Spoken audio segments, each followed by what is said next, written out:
साहब जी, मेरे सभी भाइयों बहनों बेटा बेटी माता पिता को भक्तमती की सत साहब। तो आज हम सुनेंगे संत रामपाल जी महाराज की सत्संग में गुरु जी हमें बताते हैं कि कबीर परमात्मा और काल भगवान की आपस में क्या बातें हुई थी और कबीर परमात्मा को काल भगवान ने कलयुग में कितने सारे लोग सतलोक ले जाने के लिए कहा था।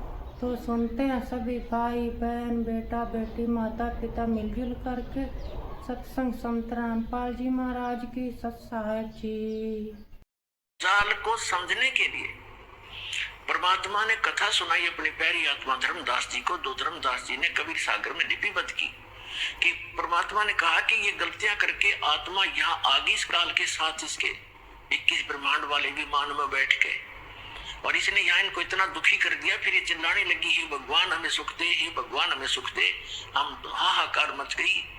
तब परमात्मा कहते मैं आया, अपने पुत्र जोग जीत का रूप बना करके मैं वहां आके खड़ा होगा जहां तपस्या के ऊपर 1 लाख मानव शरीरधारी प्राणियों को ये नित्य खाता है, आहार करता है। और मेरे वहां आने से उस तपस्या की जलन बंद हो गई। वह आग जो की तो गर्म ऐसे की ऐसी है, वो तपस्या, वो तई, वो बड़ी जो तवा होता है जिसपे उनको भूना जा रहा था। लेकिन उनको उन परमात्मा की कृपा से उस पर उपस्थित जितने भी 1 लाख जीव थे मनुष्यधारी जो वहां गई थी, उनकी आत्मा, उनको कष्ट बंद हो गया, उसका ताप बंद हो गया, तपत। तब उन्होंने ऊपर उठाकर देखा कि भगवान हम कौन से दुख कौन से पाप का यहाँ कष्ट भोग रहे हैं। तो परमात्मा ने कहा कि इस लोक तुम्हारे इस लोक के पाप का दंड नहीं तुम्हें, ये दंड है तुमने सतलोक में ये पाप किया था।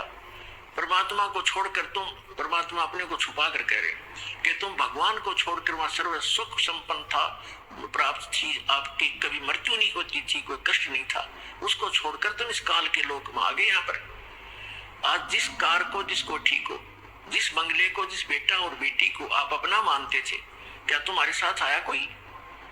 अपने आत्मा वहां तो सारी समझ में आ जाती है कि हाँ कुछ नहीं आया थी। फिर अब तुम मरते थे, ये मेरा बेटा है, ये मेरी बेटी है, ये मेरा कार है, ये कोठी है, और भक्ति करते थे तो गलत कर रहे थे। हम प्रत्येक युग में जाते रहते हैं पर तुम सुनते नहीं। तो परमात्मा ने कहा कि हमसे गलती, वो कहने लगे सभी भगवान हमसे गलती होगी, मैं माफ करो। कहते ऐसे माफ नहीं होगी। जब तुम जाए धरो जगतन देहा, तब तुम करना मम सत शब्द सनेहा। जब कोई मेरा संत मेरी महिमा गाता हो तुम्हें मिल जाए, तुम्हें मानव शरीर प्राप्त हो, तुम तुरंत ग्रहण कर लेना और फिर तुम उस सत भक्ति करके यहाँ उस लोक में चले जाओगे। अमर करूं सतलोक पठाऊं, ताते बंदी छोड़ खाऊं। इतने में वो काल आ जाता है। प्रतिदिन उसने टाइम फिक्स कर रखा है, इतने समय के बाद ये सभी आत्माएं उसके तपस्या पर भुन कर उनके अंदर से जो गंध वो निकालता है, वो निकल कर वो भाग ऊपर से उनको ऐसे उड़ा देता है, वो गंध रह जाता है। अब आप देखते हो यहाँ प्राणी गंदे पदार्थ तो बहुत आसानी से ग्रहण कर लेता खाने के लिए, पीने के लिए।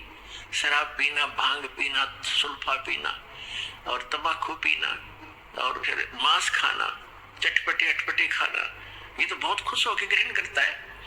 क्यों? क्योंकि ये चाहता है कि जितना ये गंद अटपट खाएंगे उतना ही के अंदर गंदी वासना ज्यादा बनेगी, और तपस्या के ऊपर भूनने से वो सारी वासना वहां रह जाती है और ये जीव वहां से कर्म जो के जो रहते हैं वो वापस आ जाता है, मरता नहीं। फिर अपने कर्मानुसार 84 लाख योनियों में किसी भी स्वरूप उसके कर्मानुसार वो जाए, उस योनि में वो चला जाता है। तो उसी समय वो काल आ जाता है और काल ने देखा अपने बड़े भाई जोगजीत को, जिसने वहां से जिस रूप में परमात्मा ने सतलोक से उसको निकाला था। जिन्होंने सृष्टि रचना पढ़ रखी है बच्चों, उनको खूब याद है। अब दास ज्यादा हिंट देगा आज के सत्संग में। सृष्टि रचना कभी आपको बताएंगे और आपको सीडी वगैरह बनाकर भी दे रखी है, वो भी देख सकते हो। और उसने सोचा, काल ने इस ज्योत स्वरूपी निरंजन सरपुरुष ने के मन में आई कि जोगजीत कैसे आ गए, ये कोई परम पिता का कोई संदेश लेकर आया है, पहले इसे वो संदेश जानता हूँ, क्या आज्ञा लेकर आया है ये भगवान की, और फिर आज इसको कूटूंगा, पिटाई करूंगा, इसको मारूंगा, खूब कूटूंगा। क्योंकि इसने मुझे वहां से मार कर निकाला था, मुझे जबरदस्ती निकाला था सतलोक से।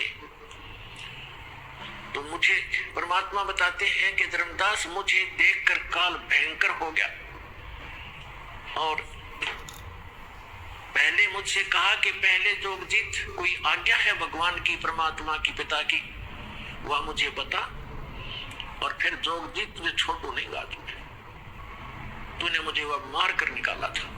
तब परमेश्वर जो जोगजीत रूप में वहां उपस्थित थे, विराजमान थे, खड़े थे, विद्वान थे, परमेश्वर ने कहा धर्मदास, मैंने उनसे कहा, परमात्मा बता रहे हैं, धर्मदास जी लिख रहे हैं कि मैंने उससे कहा कि सुन ले आदेश परम पिता का कि ये भोली आत्मा तेरे साथ आ गई थी, इन्होंने तो गलती की सो की, पर तूने इनका कैसा सांग निकाल रखा है, कैसे कैर ढा रहा है इनके ऊपर, तू कोई गधा बना दिया, कोई गधी बनाई, कोई कुत्ता, कोई कुतिया, किसी का बेटा मर गया, किसी की बेटी मार रहा है, हाहाकार मचा रखी।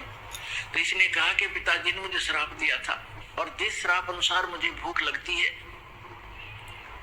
तो मैं तो इनको खाऊंगा, बनाऊंगा, पैदा भी करूंगा।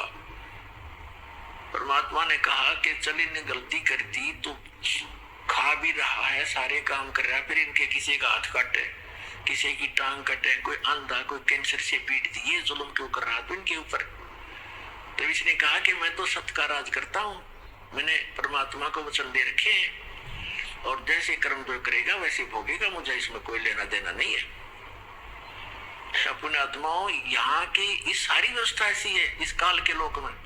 एक तरफ तो सरकार शराब के ठेके, फीम के ठेके, भांग के ठेके खोलती है और फिर शराब पीकर कोई दूर जाता है उसको अंदर कर देता है, तो शराब पीकर गलत गतिविधि की, और शराब पीकर रामायण बचेगा, वो भांग पीकर रामायण पढ़ेगा, गलत गतिविधि करेगा वो। तो इसने ऐसा कर रखा है कि मैं तो सत्य का राज करता हूँ, तो जैसे कर्म करेगा वैसा ही फल देता हूँ। अब ये इतनी बकवादों का की आविष्कार करवा दिया, तो फिर ये भोली आत्मा तो गलतियां करेंगे ही करेंगे, तो कहते भोग लेंगे।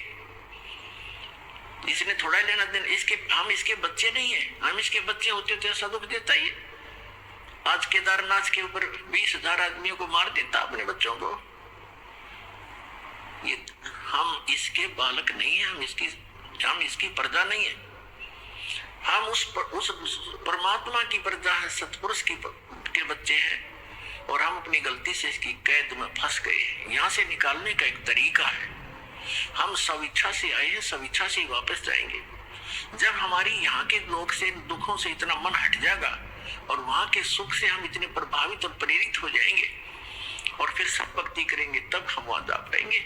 इसलिए आपको सारा ज्ञान प्रमाण दिखाए जा रहे हैं ताकि आपका यहाँ से मन हटे और भक्ति पर डटे और फिर वहां चलेंगे हम। तब इसने कहा, परमात्मा ने कहा जोगजीत रूप में कि मैं नीचे जाऊंगा, परमात्मा ने भेजा और वहां जाकर तेरे सारे जाल को समझाऊंगा और सबको परमात्मा की महिमा बताऊंगा। आपने सारे परमात्मा की जो सतपुरुष है, जो वास्तव भगवान है, यथार्थ स्थान है, उसका तो नामो निशान मिटा दिया, तू स्वयं भगवान बन बैठे यहाँ का। और सबको बताऊंगा और एक ऐसा गुप्त मंत्र दिया है मेरे को, वो मंत्र उनको दूंगा, सतनाम और सार नाम। और फिर उसने कहा, उसे आग तो अंदर से जल गया, वो सारा विनाश करेगा मेरे बड़े बड़े काम का।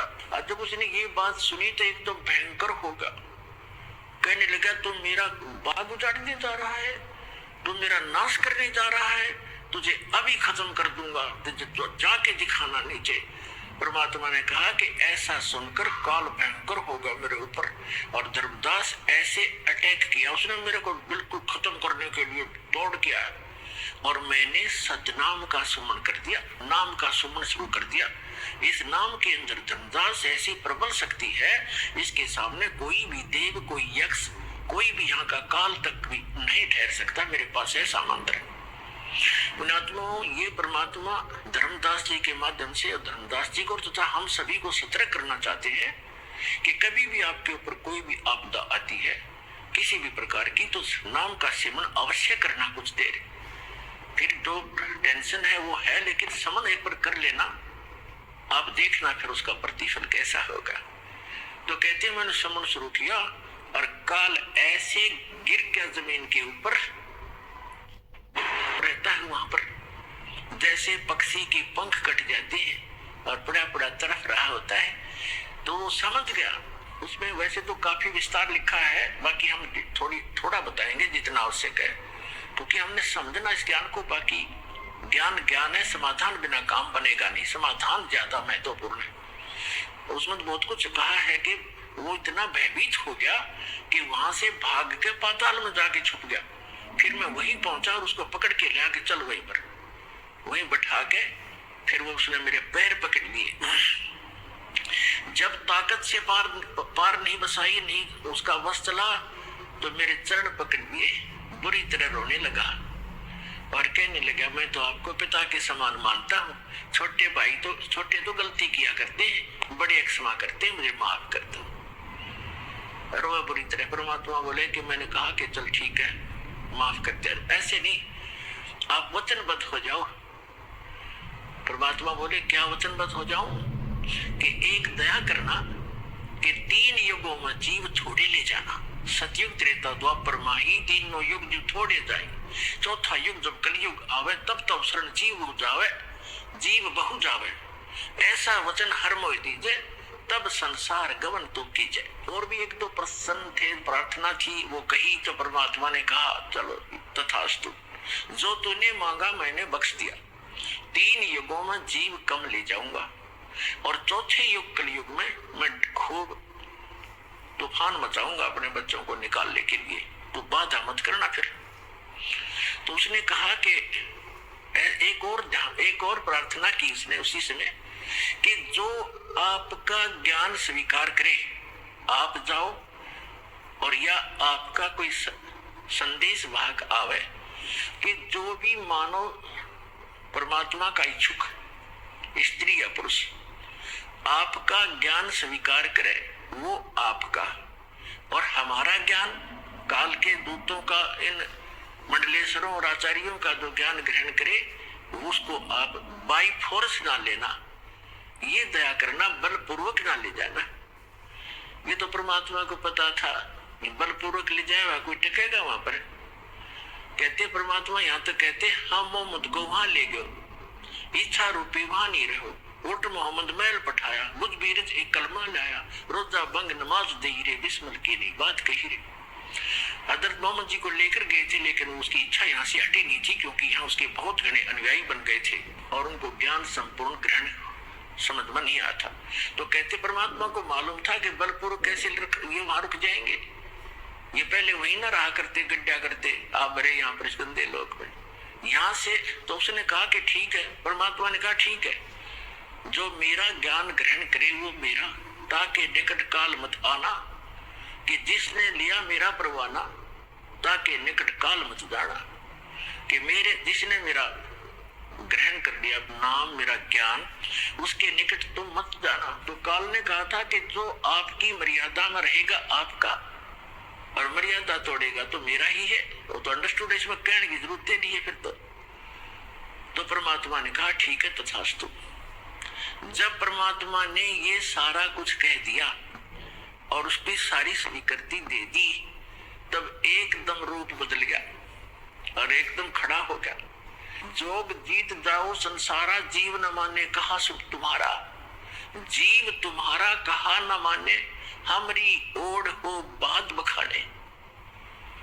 मैंने उनको ऐसी उल्टी पट्टी चटपटा दी कि सब मेरे ही ज्ञान को ग्रहण किए हुए हैं, और कलयुग में तो उनकी ऐसी हालत कर दूंगा कि किसी को भी भक्ति योग्य नहीं छोड़ूंगा। देवल धाम और तीर्थ पुजवाऊं, देव धाम इनकी पूजा करवाऊंगा, या विद जीवों को भरमाऊं।